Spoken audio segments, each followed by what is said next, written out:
শনিবার ইতালির রাজধানী রোমের পিয়াসা ভিত্তোরিয়া এলাকায় বিভিন্ন বিশ্ববিদ্যালয়ের ছাত্রছাত্রী, সাধারণ মানুষ এমনকি শিশুরাও এই ইসরায়েল বিরোধী বিক্ষোভ মিছিলে অংশগ্রহণ করে। তারা স্বাধীন ফিলিস্তিনি রাষ্ট্র ঘোষণার পাশাপাশি গাজায় ইসরায়েলের গণহত্যা এবং যুদ্ধ বন্ধের আহ্বান জানান।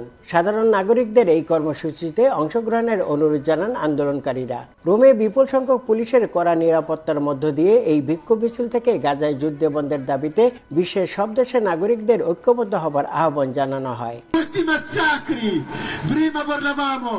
শুধু একজন দুজন নয়, হাজার হাজার মানুষ নির্বিচারে হত্যা করা হচ্ছে। কেউই রেহাই পাচ্ছে না ইসরায়েলের এই বর্বর হত্যাযজ্ঞ থেকে।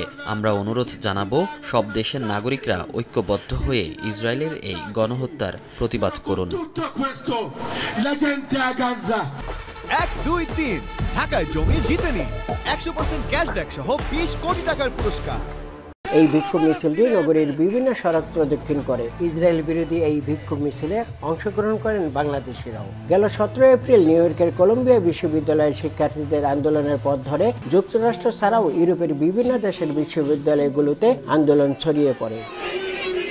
ইতালির রোম থেকে হাসান মাহমুদ, সময় সংবাদ।